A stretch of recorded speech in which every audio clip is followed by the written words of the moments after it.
Namaskar. Today's Sustainable Development Goals 2, that is zero hunger. Okay, it is published in Twinkle Star, the Hitavada magazine. On Mother Earth, when humans are targeting zero hunger by 2030, the pandemic threw 161 million more people in hunger than previous years. Thus, in 2020 AD, there were 2.4 billion people almost who were not getting adequate food and nutrition due to lack of regular income, who are living hand to mouth as discussed in SDG 1, no poverty.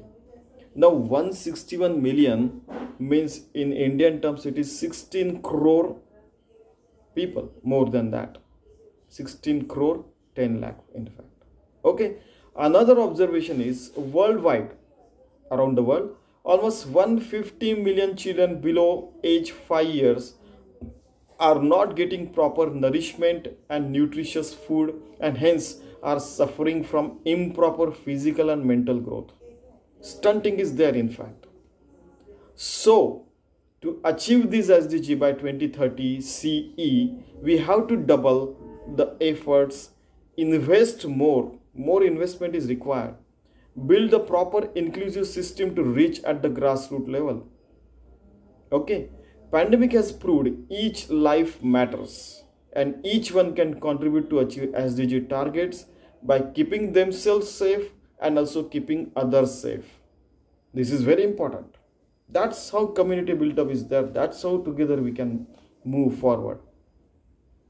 As per United Nations, war is a situation where more than 1,000 deaths occur per year due to conflicts or simple conflicts or conflict in any region. And as of today, there are at least 10 places where wars are going on. At least 10 places. 1,000 people dying per year due to conflict. So at least 10 places where on Mother Earth war is going on. This is a not so good situation. In fact, are we going to live this kind of barbaric life, barbarian's life for millions of years? That we'll have to think. Are we not evolving further towards supreme beings who do not war with each other and do not fight with each other and aren't we not going to places in the universe? Are we going to fight with each other and die on Mother Earth? That we'll have to think. Due to pandemic COVID 2019 and as per the United Nations, the supply of food and life-saving stocks have reduced. Naturally, because the ships are not going places, the aeroplanes and other transport system are not working and were not working. Now it has started full-fledged now. In many countries, the prices of the food rose almost by 50%. Means if in India 10 rupees per kg, the price of some vegetable is there, then it has gone to 15 rupees. People may not be able to afford, poor people. Thus, the poor can't earn because they didn't have job, hence can't buy the food. They are living hand to mouth and they cannot buy the food and life-saving medicines. If food is not been able to leave aside the medicines, etc. And thus zero hunger is becoming a distant dream for many nations who got trapped into this pandemic and or war cycle. And even together, pandemic plus war is also going on at some places. And even their neighboring nations also are suffering. Hence, 2.4 billion, a staggering figure, are facing food shortage as of today even. Global human population is 8 billion today in 2023. Thus 2.4 billion straight away becomes,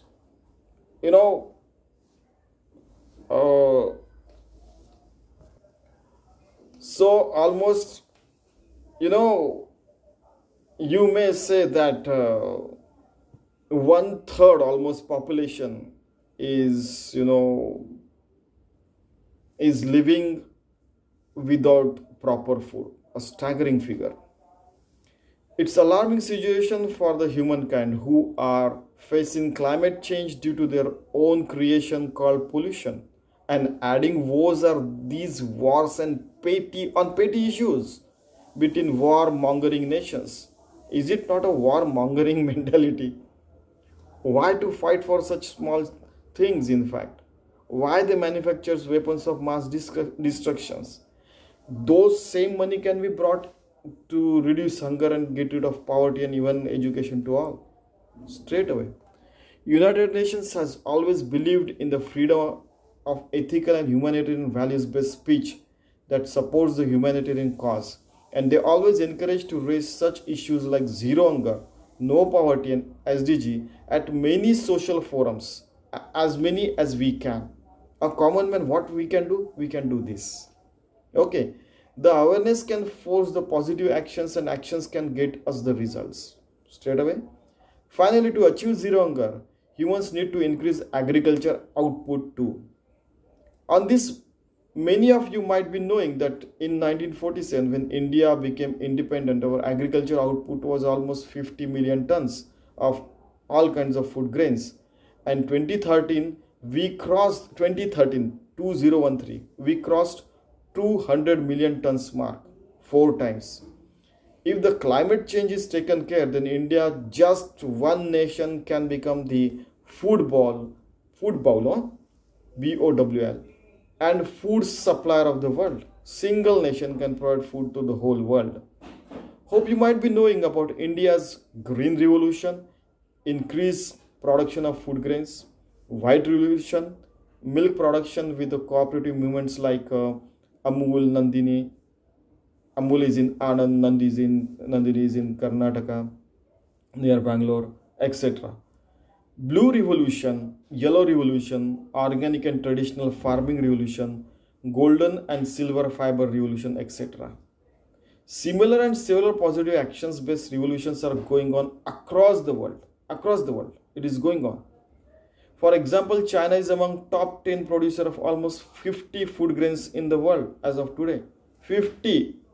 It may be any kind of food, any kind of grains. They are top 10 in these many categories, all the categories. They are working, since 1980s. So they achieved it in 40 years. USA, Brazil, Russia, Israel, Saudi Arabia, Ukraine, Argentina, Mexico, Niger, Poland, Germany, Philippines, Nigeria, Indonesia, Thailand. All nations are also trying their level best on this front. If you go to Holland and Israel, for example, they manufacture, hydroponic farming is there, and they manufacture more food per acre than whatever we are growing in 1 acre.